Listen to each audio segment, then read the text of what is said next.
A paz do Senhor, meus irmãos e telespectadores da TV Viva Promessa. Eu sou o pastor Wilbert e você está na Escola Bíblica Especial. Seja muito bem-vindo para estudar a boa, perfeita e agradável vontade de Deus. Eu conto com você, eu conto com a sua participação. Daqui a pouco, depois da vinheta, a gente vai estar aqui conversando um pouco mais.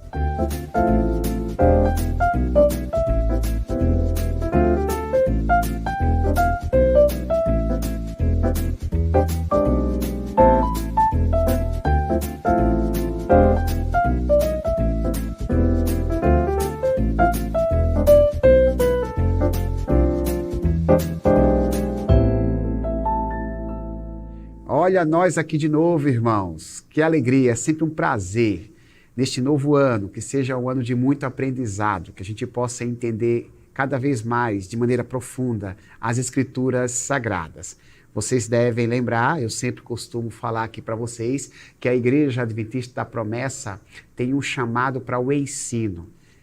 A questão da comunicação da Palavra de Deus corre nas veias de todo promessista. Você que não é promessista, você que é evangélico de outra denominação ou que não é evangélico, você também é muito bem-vindo. E nossa intenção é abençoar a sua vida.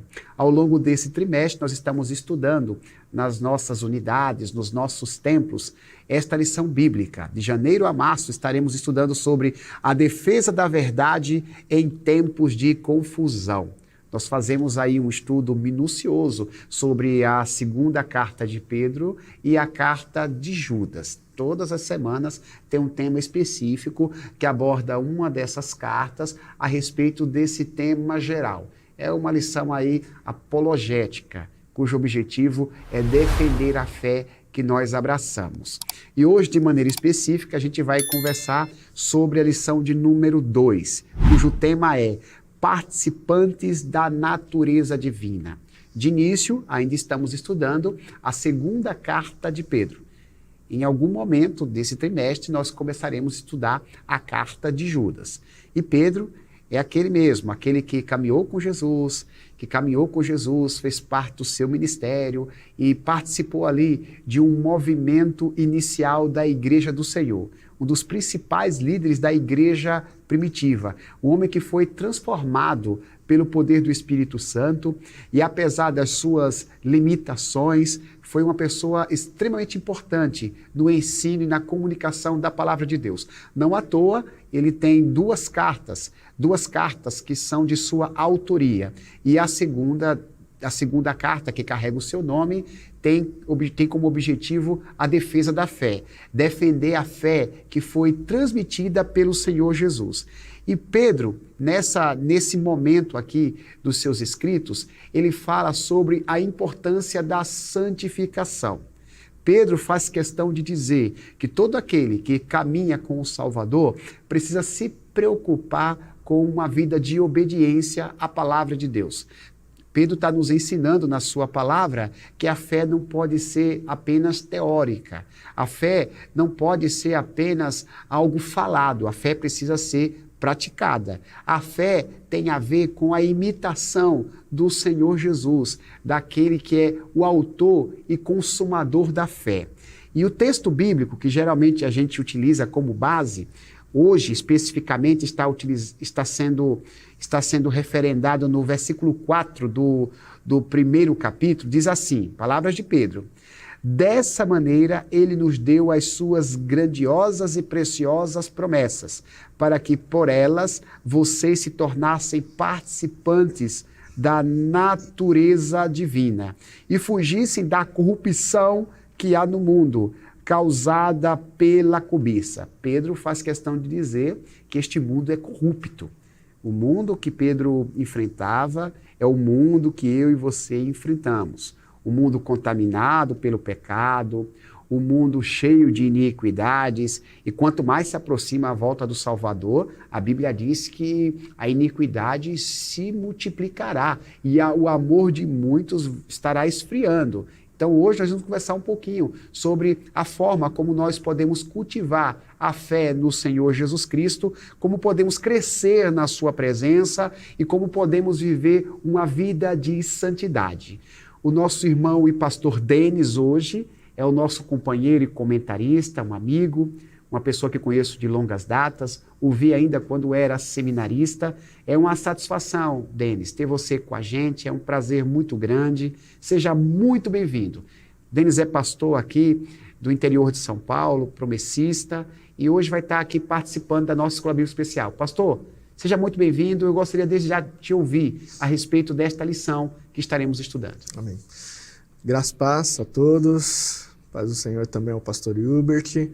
Um prazer poder estar aqui hoje, podendo participar desse momento de lição bíblica, de escola bíblica, poder fazer parte também do teu estudo da lição bíblica dessa semana.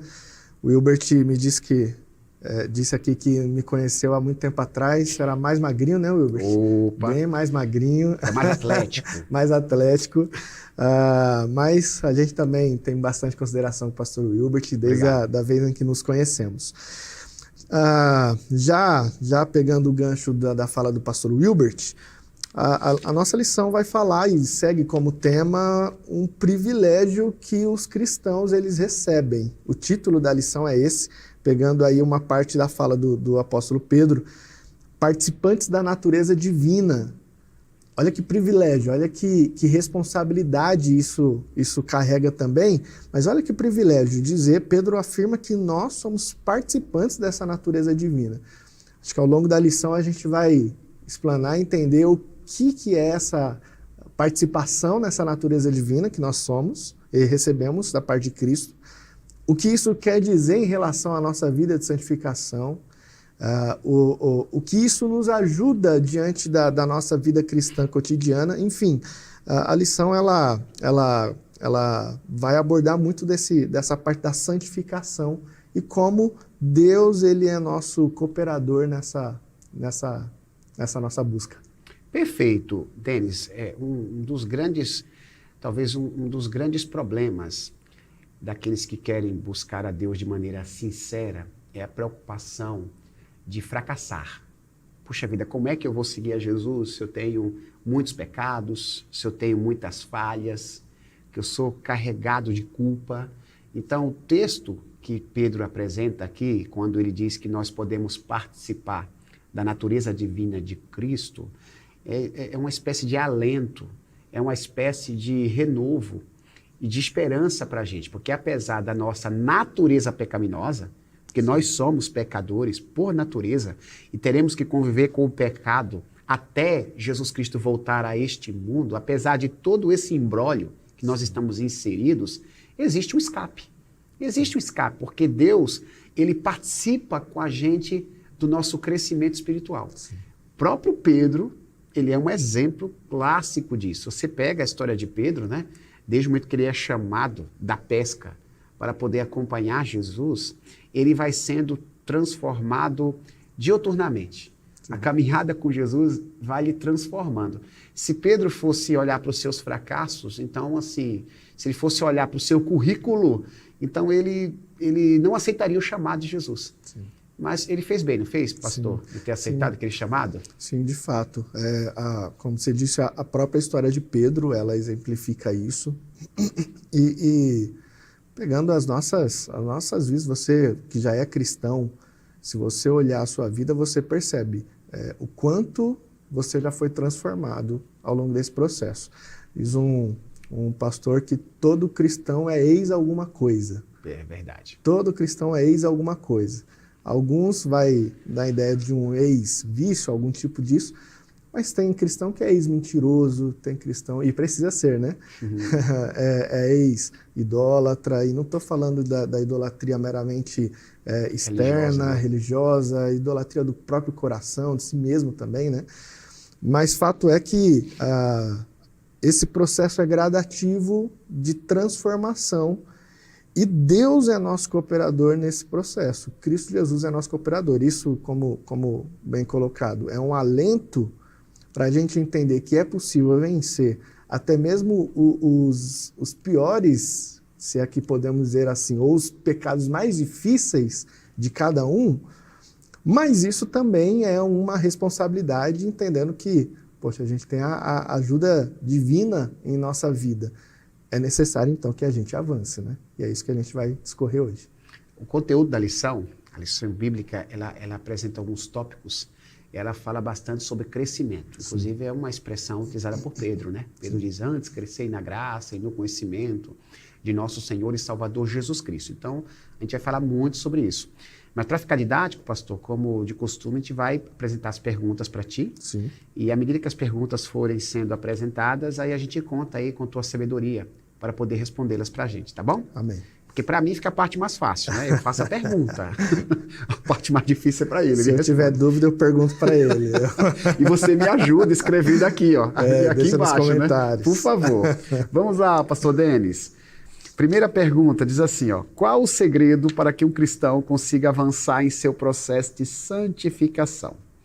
Ele recebe algum tipo de provisão da parte de Deus? Se você puder, pastor, ler para a gente aí, 2 de Pedro 1, 3 a 4, acho que vai nos ajudar aqui a refletir sobre a resposta que você vai dar para a gente. Por favor. Sim, vamos lá. O trecho todo que nós estaremos estudando é, então, 2 de Pedro, capítulo 1, do versículo 3 ao 11. Essa é o nosso parágrafo de estudo dessa lição. O texto diz o seguinte, olha, versículo 3. Deus, com seu poder divino, estou lendo na nova versão transformadora, Deus, com seu poder divino, nos concede tudo de que necessitamos para uma vida de devoção, pelo conhecimento completo daquele que nos chamou para si, por meio de sua glória e excelência. E por causa de sua glória e excelência, ele nos deu grandes e preciosas promessas. São elas que permitem a você participar da natureza divina e escapar da corrupção do mundo causado pelos desejos humanos. A pergunta é se nós recebemos algum tipo de provisão da parte de Deus para que a gente consiga avançar nessa santificação. E o texto é bem claro em relação a isso, que sim, é necessário a gente entender, obviamente, que o ser humano ele tem uma natureza caída por conta do pecado. O ser humano, a partir do pecado dos nossos pais Adão e Eva no Éden, todo ser humano ele já nasce com a natureza caída. O texto de Paulo aos Romanos, por exemplo, vai dizer que todos pecaram, estão afastados ou destituídos da glória de Deus. Então, o ser humano por si só, ele é pecador. Ele é como aquela imagem daquele carro desgovernado, ou aquele carro desalinhado, melhor dizendo. Se o volante está solto, o carro perde o caminho dele. O ser humano ele tem essa natureza tendenciosa ao pecado. O que Pedro está colocando, e nós já estudamos na primeira lição, que o destinatário da carta de Pedro é para cristãos que estão dispersos ali em vários pontos ali da região. Ele está escrevendo a pessoas que já passaram pela transformação, pela conversão, e aí nisso Pedro ele está dizendo então que esses cristãos eles são participantes da natureza divina e por conta disso eles conseguem escapar dessa corrupção, desse pecado que o mundo tem a oferecer. Para alguns, vão dizer que a partir do momento que nós cremos em Cristo Jesus, essa natureza pecaminosa ela deixa de existir na vida da pessoa. Nós não cremos dessa forma. Isso aí. Nós cremos que ainda essa natureza ela ainda está em nós. Porém, como Pedro afirma, nós nos tornamos agora participantes da natureza divina. Em que sentido? Quer dizer que nós nos tornamos Deus igual a Deus? Não nesse sentido, obviamente, né? Mas isso está muito ligado à adoção que nós temos a partir de Cristo Jesus, pela fé em Cristo Jesus. Não Pedro, mas sim o companheiro dele, o apóstolo João, ele vai dizer que a todos que o receberam, quem? Receberam Cristo Jesus, nós recebemos o direito de sermos chamados filhos de Deus. Ou seja, através de Cristo Jesus, nós somos adotados como filhos, nós somos agora da família de Deus, nós somos filhos de Deus, ou seja, nós estamos nessa natureza divina, o Espírito Santo habita em nós, como ele vai dizer no versículo 3, de que Deus, ele nos concede do seu poder divino, o Espírito Santo, a pessoa do Espírito Santo passar a habitar em nós, e com base nisso, nós então vencemos a corrupção do mundo. Fato é que, como nós já falamos até no começo ali, a gente recebe um privilégio. Deus habita em nós. Isso aí. Deus habita em nós. O Espírito Santo habita em nós. Eu lembro, citando a questão de seminário, eu lembro de algumas aulas de seminário que um professor, ele sempre falava para a gente, ele falava, olha, a pessoa de Deus habita em nós, a gente precisa sentir Ele dentro da gente, habitando na gente, porque Ele está em nós, Ele habita no cristão, e essa natureza, essa pessoa divina é quem nos fortalece para que a gente possa vencer de fato aí a corrupção do mundo, os desejos humanos, como Pedro ele vem colocar aqui na sua carta. Então, de fato, nós recebemos uma provisão da parte de Deus para que a gente cresça na nossa santificação. Quem decide seguir a Cristo não precisa ter medo de fracassar, porque não vai enfrentar essa jornada sozinho. Sim. O próprio Espírito Santo, ele é o representante divino, ele é a pessoa divina. Jesus disse, olha, eu vou, mas não deixarei vocês órfãos. Sim. Enviarei outro, o Consolador. Ele estará em vocês e habitará com vocês. Né? Essa ideia de estará em vocês tem a ver com alguém que está dentro da gente, né? Que mora dentro da gente. Então, assim, o cristão, de fato, ele tem uma provisão. Sim. Porque se a gente fosse lutar, pastor Denis, sozinho contra os nossos velhos hábitos, contra os nossos vícios, né? Porque nossa formação pecaminosa é devastadora. A gente é condicionado, a gente, ao longo da vida, é adestrado a pecar. E quando a gente se acostuma a pecar, pastor, é difícil deixar de pecar. Então, quem é que nos ajuda nesse processo? Deus. Deus. Então, nós não estamos sozinhos. Então, não podemos ter medo de fracassar. E temos que dizer isso para as pessoas, né? De repente, tem alguém que quer seguir a Cristo, mas tem vergonha dos seus pecados e talvez pense que não vai conseguir, né? É importante dizer para essas pessoas, olha, é possível. Não por causa de você, mas por causa do próprio Deus que vai te prover, que vai te dar a força necessária para poder ser vitorioso. E até nisso a gente vai falar na próxima pergunta a questão do esforço humano, mas pensando ainda nessa cooperação divina nisso, é possível pensar assim, existem pecados que você consegue abrir mão com um pouco mais de facilidade, você consegue deixar de praticar com um pouco mais de facilidade. Mas talvez existem aí práticas na sua vida que você luta insistentemente e isso, vez ou outra, volta a transgredir a sua santificação. Para algumas pessoas, às vezes, já entra na parte do comodismo, de dizer, poxa, é assim mesmo, eu vou me contentar, isso daqui eu não consigo mudar, isso daqui eu não, faz parte da minha vida mesmo. Mas o texto que nós estamos lendo, Pedro ele vai dizer que Deus, através das suas promessas divinas, através das suas, e ele vai colocar aqui, né, das suas grandes e preciosas promessas, nos tornou então participantes dele, e é com base nisso que, como ele vai dizer no texto sagrado, vai nos permitir escapar desses pecados. Então assim, não importa o pecado, não importa, por mais difícil que seja, existem pecados para algumas pessoas que eles são bem, de fato, assim, como se fosse aquela areia movediça que a pessoa tenta escapar e o pecado sempre está ali em volta tentando engolir, mas Deus é aquele que fortalece para que consiga vencer. Então, não existe pecado que não possa ser vencido. Confie que Deus, que já venceu todo pecado, na verdade, não tem pecado, Ele nos ajuda nesse processo, né? Por isso que na oração do Pai Nosso, Jesus nos ensina a pedir a ajuda de Deus contra as tentações, né? Não nos deixe cair em tentação. Se Jesus nos ensina a fazer esse tipo de pedido, é porque existe uma provisão à disposição de quem quer servir a Deus, de quem quer amar a Deus com todo o coração. Pastor, a segunda pergunta, ela nos reporta ao versículo 5. Como estamos estudando aí os primeiros versículos do primeiro capítulo da segunda carta de Pedro, o versículo 5 diz assim, ó, palavras do apóstolo, por causa disso, concentrando todos os seus esforços, acrescentem a fé que vocês têm, a virtude, o conhecimento.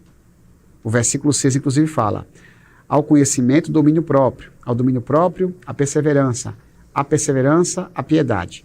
E já completando o versículo 7, a piedade, a fraternidade, o amor. Legal. Diante disso, meu irmão, comente a frase que está aqui na lição. Engana-se quem pensa que o crescimento espiritual é automático. Esta é uma frase que tem aqui no comentário no primeiro comentário da nossa lição, que o pastor Denis vai nos ajudar a entender.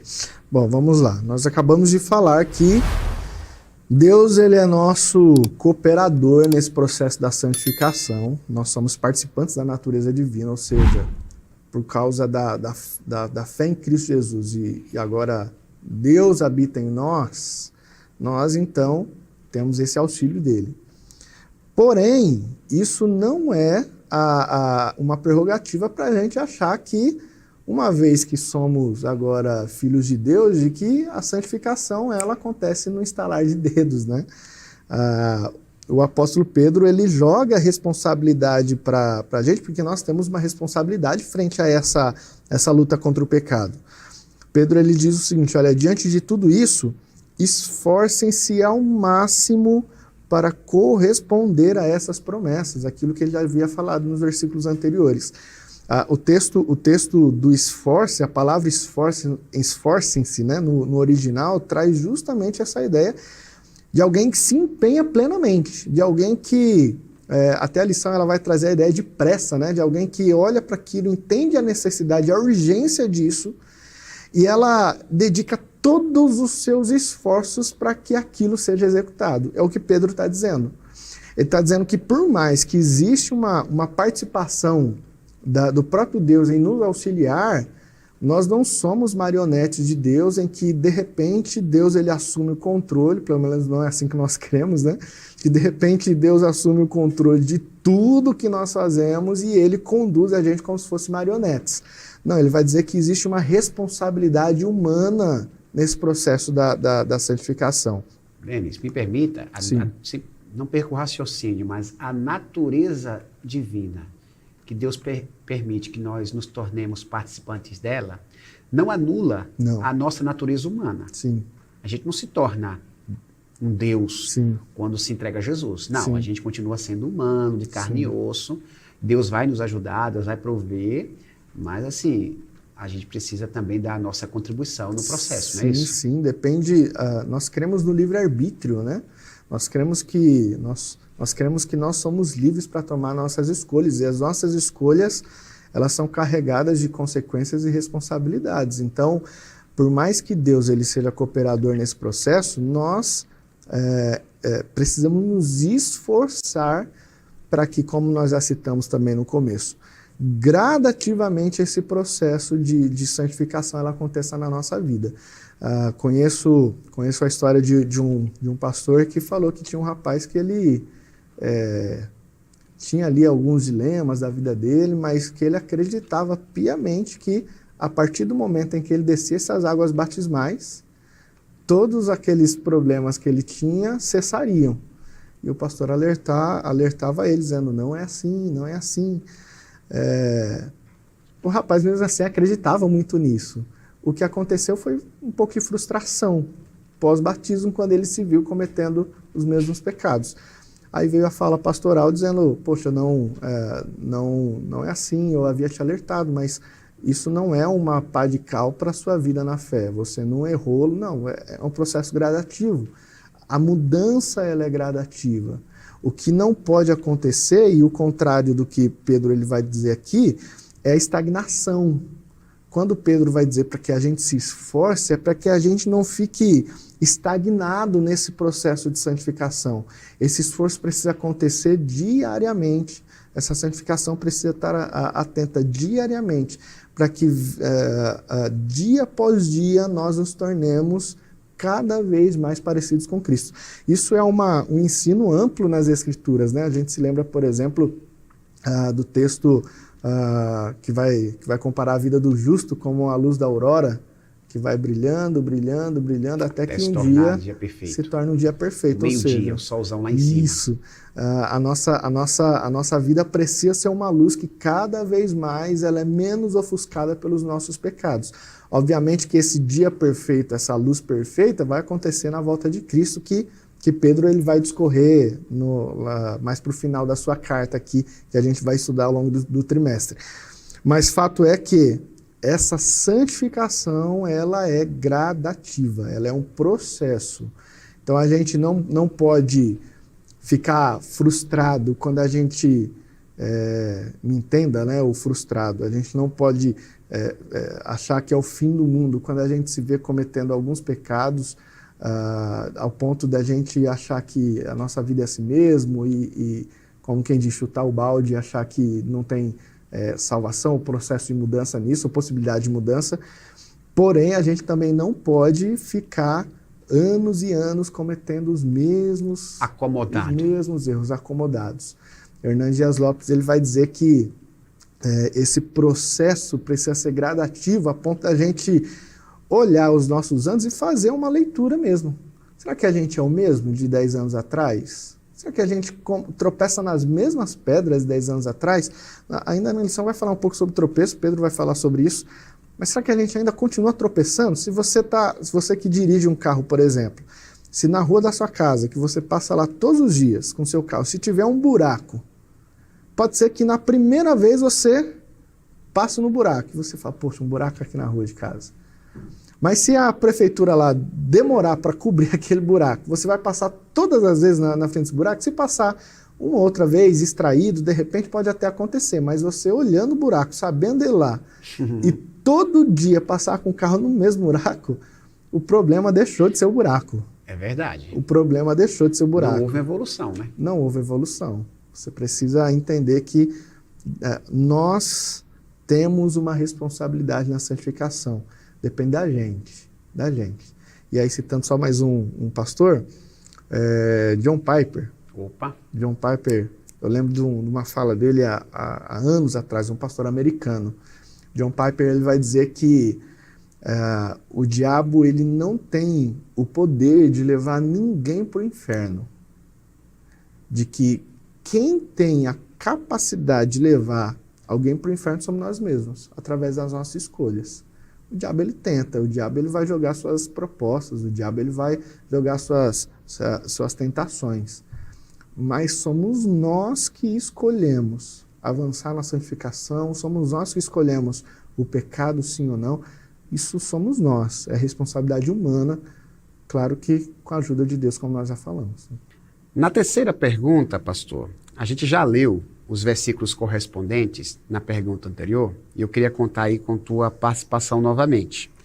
Diz assim, ó, porque a busca pelas qualidades mencionadas nos versículos 5 a 7 é importante. As qualidades falam de harmonia, fala de fraternidade, por aí vai, né? Então, assim, por que essa busca é importante? Por gentileza. Sim, vamos lá. Só pegando então a linha de raciocínio de Pedro, para a gente acompanhar. Deus nos ajuda nesse processo da santificação. Paulo participa disso. Ele participa disso. Nós somos participantes da natureza divina. Porém, Pedro vai dizer que a gente precisa se esforçar para que a gente cresça nesse processo, para que a gente continue correspondendo ao texto que ele vai dizer nessa promessa. E aí, como então que nós podemos fazer isso? Quais são praticamente aí os frutos ou os exemplos que a gente pode ter desse crescimento, desse esforço? E é onde ele vai colocar, citando ou lendo de novo o texto, ele vai dizer o seguinte, olha, acrescentem à fé a excelência moral. A excelência moral, o conhecimento. Ao conhecimento, o domínio próprio. Ao domínio próprio, a perseverança, a piedade ou devoção a Deus, e a devoção a Deus, a fraternidade, o amor. acho que a gente poderia, de fato, ficar aqui um bom tempo discorrendo sobre cada uma dessas características. Só um detalhe, você percebe que é um papel humano, o texto diz acrescentem, né? Está no imperativo, então não é uma coisa que é somente Deus que atua, né? A gente precisa acrescentar essas virtudes. Por favor, pastor, continue. Justamente, percebe que a gente poderia ficar aqui um bom tempo citando essas qualidades e a gente discorrer sobre maneiras práticas, exemplos práticos de como a gente falar sobre essa questão da fé, da excelência moral, do conhecimento, a busca pelo conhecimento. A gente está aqui num estudo de lição bíblica. Se você separou um tempo da sua semana, seja professor de escola bíblica ou não, se você separou um tempo para assistir um programa como esse, de fato você está buscando o conhecimento da palavra de Deus, e é o que Pedro recomenda, domínio próprio. Olha que Pedro vai falar uma importante característica do próprio fruto do Espírito, né, que Paulo vai citar também. Domínio próprio, temperança, domínio próprio, a capacidade de você saber se controlar, a capacidade de você saber como agir em relação a isso. Perseverança, olha que característica a respeito da vida cristã fundamental. Perseverança, não desistir. A perseverança, a piedade, acrescentar a ideia de perseverança, uma vida piedosa, uma vida cristã piedosa. E essa piedade é justamente, eu gosto do termo que a NVT vai trazer aqui, uma devoção a Deus que não está ligada a simplesmente momentos coletivos, né? Momentos em que a gente de repente está no coletivo, e a oração externa, é o que Jesus vai dizer, na verdade, né? Quando Jesus vai discorrer no Sermão do Monte sobre a oração do Pai Nosso, já citado aqui, ele vai dizer, olha, quando vocês forem orar, não façam como os fariseus que ficam nas praças orando para serem vistos, porque eles já receberam o galardão deles. Ele vai dizer, mas vocês entrem no quarto, em secreto, fecha a porta, ora em secreto, que o Deus em secreto vai te responder. Essa devoção de intimidade a Deus, intimidade com Deus, é o que ele vai dizer, olha, essa piedade, essa devoção a Deus. Junto à devoção a Deus, olha que interessante, ele vai dizer a fraternidade. A fraternidade é essa ideia da familiaridade, é você considerar, e por isso que ele coloca depois a fraternidade e o amor, é você se relacionar com o outro de forma fraterna. Isso daqui é interessante. O que é bacana é que ele coloca a fraternidade e depois o amor. Porque você lidar com pessoas que lhe fazem bem de forma fraterna, isso é muito bom. Mas o amor que o próprio Jesus vai propor, por exemplo, é um amor que a gente precisa exercer até para aqueles que de repente não fazem tanto bem assim a nós. Isso mesmo. Ou fazem o contrário do bem, né? Mas percebe que Pedro ele coloca aqui qualidades que são fundamentais nesse processo de santificação. São qualidades que são essenciais para que a gente cresça nesse processo, nessa vida com Deus. Uma vez que nós somos participantes da natureza divina, é impossível você viver uma vida piedosa a Deus se você não vive uma vida de fraternidade, por exemplo. É uma via de duas mãos, digamos assim, que você vive a vida com Deus, mas você também se relaciona bem com pessoas. Viver com Deus, ter intimidade com Deus, ter uma vida de oração, mas não ter fraternidade, tem alguma coisa faltando. É claro que isso daqui não é um pacote único, exclusivo, mas aqui são apenas algumas qualidades que Pedro cita, e a gente vai ter várias outras ao longo de todo o Novo Testamento, de toda a Bíblia, que são qualidades necessárias para que o cristão ele cresça nesse processo. Mas só com base nessa daqui, acho que vale o esforço dessa autoavaliação. Esse é o objetivo da palavra de Deus, né? Que Pedro está escrevendo para cristãos dispersos, o primeiro público, mas essa carta inspirada chega a nós. Sim. E aqui é onde eu leio o texto, eu preciso ler o texto e pensar quais as qualidades, quais os frutos que eu estou gerando nisso daqui. Como está, por exemplo, a minha questão da fé?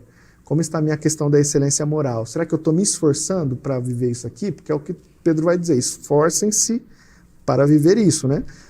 Como está o meu domínio próprio? Eu estou me esforçando, eu me esforço mesmo para ter domínio próprio.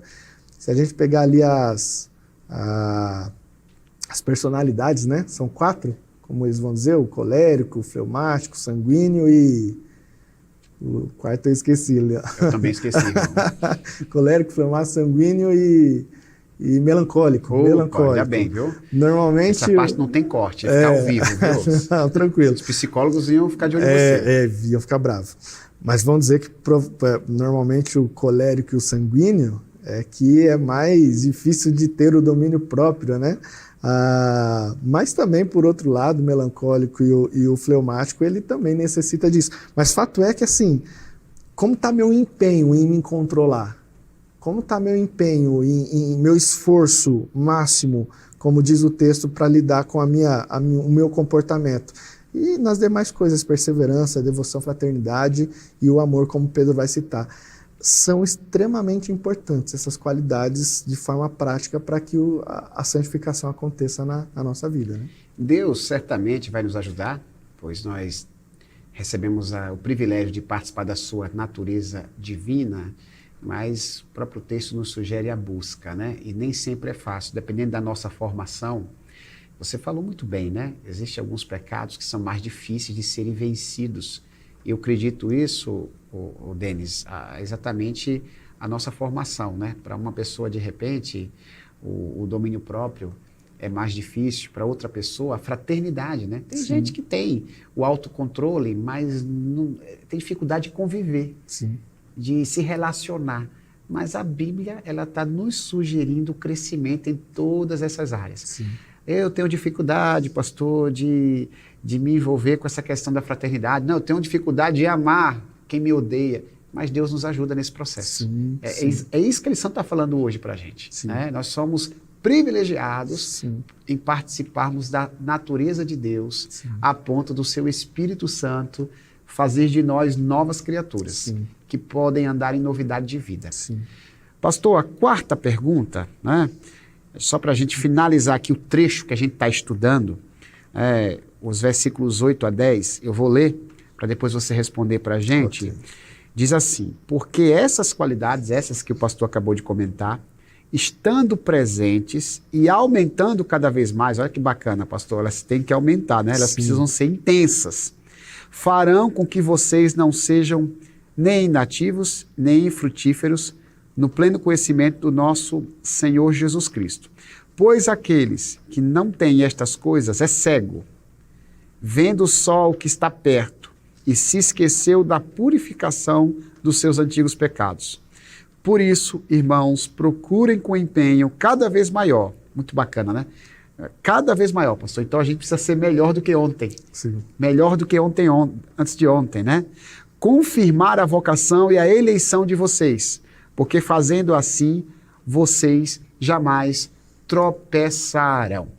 Pastor Denis, a busca por uma vida santificada e a prática das virtudes nos previne contra quais situações negativas? Por favor. Bom, vamos lá. A lição, ela sistematiza aqui essa fala de Pedro e ela coloca pelo menos 3 situações aqui que essa vida de santificação, ela nos previne. Primeiro, a questão da improdutividade. Um cristão, quando ele não vive em santificação, obviamente ele se torna improdutivo, porque se a gente olhar aqui o que Pedro falou, ele está dizendo sobre questões práticas, né? Então, se ele não pratica esses exercícios da fé, ele está improdutivo, ele está inativo. O texto ele é bem claro em relação a isso. Olha, quanto mais crescerem nessas coisas, mais produtivos e úteis serão no conhecimento completo do nosso Senhor Jesus Cristo. Então, uma primeira questão é improdutividade. É possível ser cristão improdutivo, estar ali na igreja, frequentando e ser improdutivo? E aí eu não estou dizendo aqui em relação a cargos, porque quando fala sobre improdutividade, algumas pessoas podem remeter isso pensando, poxa, eu não tenho cargo nenhum na igreja, eu não tenho função nenhuma na igreja, eu sou improdutivo nesse caso? Não é essa a questão. Não só é produtivo quem recebe algum tipo de título ou cargo dentro da igreja. A produtividade que Pedro ele vai colocar aqui é a produtividade do reino. É você colocar em prática isso que nós já abordamos na questão anterior, e isso, colocando em prática, o exercício da fé, da piedade, da fraternidade, isso, de certa forma, isso produz, a produtividade é isso, é produção de frutos, é estar ativo no reino de Deus. Isso abençoa tanto a sua vida, tanto quem é você, né? Tanto a sua vida pessoal, quanto as pessoas que estão à sua volta, né? As pessoas que estão ao seu redor são abençoadas pela sua vida, pela sua prática de santificação. Então, viver isso livra você da improdutividade. Uma segunda situação que o autor da lição coloca é a questão da cegueira. Apesar de quando lê o texto, na verdade, não é tão cego assim, né? É porque depois fala que só enxerga o que está por perto. Parece que é uma cegueira parcial, né? É míope. Isso. É míope. É verdade. Está sendo técnico, viu? Eu não Enquanto sou... os psicólogos ficavam bravos com você, os oftalmos, de repente, estão te dando crédito agora. Verdade. Eu não uso óculos. A Fran, minha esposa, ela usa, né? Mas tem aquele pessoal que precisa ver de perto, porque é a miopia, né? É o que Pedro vai dizer aqui. O texto vai dizer, olha, se alguém não tem essas práticas, está cego e só vê o que está perto. O que Pedro e aí ele completa dizendo que ela se esquece da purificação dos seus antigos pecados. Ou seja, a pessoa, esse ver o que está perto, ele não tem uma visão ampla de reino. Às vezes é uma visão mais egoísta da coisa. É aquele tipo de pessoa que pronto, ela se tornou participante da natureza divina, alcançou a salvação, mas ela ainda se enxerga ou se permite ser tão egoísta que ela é capaz de não abençoar ninguém por conta da sua salvação. Ela apenas quer receber das bênçãos de Deus, ela apenas quer receber nos cultos, na adoração ao Senhor, mas ela não quer fazer nada para ninguém. É o que Pedro está dizendo, ela se torna cega, ela não tem essa visão ampla de que ela pode ser um fator ativo de bênção de Deus na vida de tantas outras pessoas através da prática aí das virtudes, como nós vimos. Ou seja, viver a santificação nos previne contra essa cegueira. A gente consegue olhar o reino de Deus de forma mais ampla. O reino de Deus não se limita à minha igreja local, ao meu ministério local, por exemplo, e aí vamos colocar por escalas, não se limita nem à minha vida só, não se limita só à minha família, não, a minha família é minha família, ninguém mexe com a minha família. O reino de Deus, ele não se limita ao meu ministério, não se limita à minha igreja local, e aí, para ser talvez um pouco mais provocativo, não se limita só a minha denominação. O reino de Deus, ele é amplo, e viver a qualidade ou as virtudes é você ter a visão de reino mais ampla e não apenas egoísta, pessoal, né? Mas uma terceira situação que o autor da lição ele vem sistematizar acerca de Pedro é a questão do tropeço, e aí entra naquilo que nós já, inclusive, havíamos falado. Ele vai dizer o seguinte, olha, se agirem dessa forma, jamais tropeçarão. E aqui é do tipo da vida perfeita, né? Jamais tropeçar. É difícil, né? É difícil. Mas é o que Pedro falou. Se você se empenha, se esforça, se você dedica esforço máximo, se você entende que você precisa, dia após dia, exercitar disciplinas espirituais, se você está atento, como em outros momentos Paulo ele vai dizer que o cristão ele precisa estar antenado, atento, não desfocado com coisas desse mundo, e aí não estou dizendo para você não desfrutar de situações, não é isso, mas você entender que você está numa guerra espiritual, que você é um cidadão do reino aqui nessa terra. Se você entende isso, você dificilmente vai tropeçar em situações ou buracos que você já conhece. Se você está atento, você não tropeça em pecados. É tão ruim quando você vê algumas pessoas cometendo falhas que são, digamos assim, de crianças na fé, né? quando cometem deslizes, assim que você fica surpreso, poxa, pessoas de tanto tempo de fé, isso, olhando para a minha vida mesmo, né, seria tão ruim olhar para a minha vida e ver que eu cometo deslizes assim que são básicos da fé. Então precisa-se haver esse crescimento, e a partir desse crescimento a gente deixa de andar uma vida tropeçando, né, nos buracos que o pecado ele tem ao longo da vida. E aí eu vou citar só uma frase da lição aqui, do autor da lição, que ele vai dizer o seguinte: olha, só tropeça quem volta o olhar para trás, ignorando o que está à frente, quem se distrai enquanto caminha. Então é necessário atenção, foco, a prática das disciplinas espirituais ali, para que você não tropece nessa vida. Como vai ficar gravado, dá para você puxar de novo essa frase aqui da lição, citada pelo pastor, colocar no status do seu WhatsApp, sim, lá no stories do Instagram, do Facebook, né? Bênção de Deus, pastor. Pastor, nosso tempo está se esgotando. A parte final da lição, ela nos apresenta 2 tópicos, 2 recomendações. Eu não vou me debruçar contigo neles por conta do nosso horário, mas eu vou lê-los, que diz assim, ó: para avançar em santificação, confie. Para avançar na santificação, colabore. Temos que confiar em Deus, confiar que Deus nos fez participantes da sua natureza divina, e temos que colaborar para que possamos crescer na presença do Senhor. Pastor Denis, estamos encerrando aqui mais o estudo da palavra, com a honra de ter tido a sua participação como comentarista. Muito obrigado. Deus abençoe você, a Fran, que tem nos ajudado também aqui, a missionária. Deus abençoe seus filhos, seu ministério. Pastor, nos abençoe em oração, por gentileza. Abençoe o povo que nos assiste. Sim, eu agradeço o convite, a participação, e eu só encerro com o versículo 11, que acho que foi o único que nós não lemos, que Pedro ele termina essa parte dizendo o seguinte: assim, sua entrada no reino eterno de nosso Senhor e Salvador Jesus Cristo será acompanhada de grande honra. Olha como Pedro ele termina esse trecho, né? Vai citar que nós somos participantes da natureza divina, que a gente se esforça para vencer os pecados, que a gente vive a prática disso. E Pedro vai dizer que dessa forma a gente é produtivo, a gente não tropeça, e com base nisso a gente então entra nesse reino eterno, que é o nosso anseio. Esse é o nosso objetivo, com essa grande honra que Deus ele tem por nos dar. Então vamos orar. E se de repente você tem algum pecado que precisa ser vencido, de repente você se viu lamentando mais uma vez essa semana pela culpa,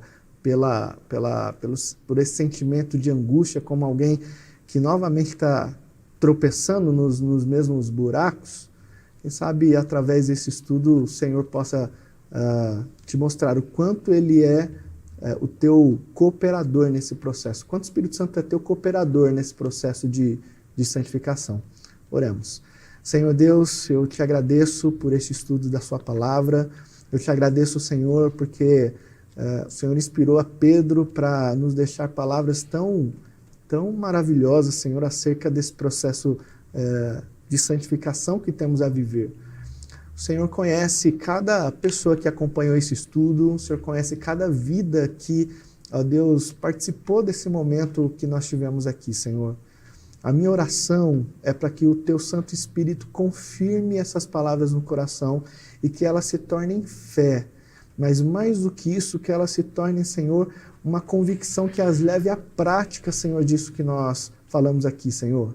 Senhor, que se alguém, ó Deus, de repente tem se visto num momento em que a vida parece que não faz sentido, no momento em que o pecado tem cada vez mais predominado, Senhor, Deus, que em nome de Jesus, que o Teu Santo Espírito possa reafirmar no coração dessa pessoa de que ela, uma vez que já se entregou a Cristo Jesus, ela é participante da natureza divina.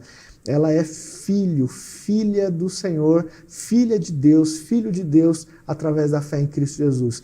E que isso seja o motor propulsor para entender, Senhor, que é possível vencer o pecado, é possível mudar a vida, é possível ter uma vida transformada através do esforço, mas através da ação de Deus em nossas vidas. Deus, em nome de Jesus, cuida de quem está em casa, cuida de quem tem acompanhado, cuida da nossa igreja, da nossa escola bíblica, cuida do pastor Wilbert e que a tua bênção esteja sobre nós, em nome de Jesus. Amém. Amém. Queridos telespectadores, mais uma vez o meu muito obrigado a todos vocês. Receba o nosso abraço fraterno. Semana que vem a gente conta com vocês aqui conosco novamente. Que Deus abençoe a todos. Até logo.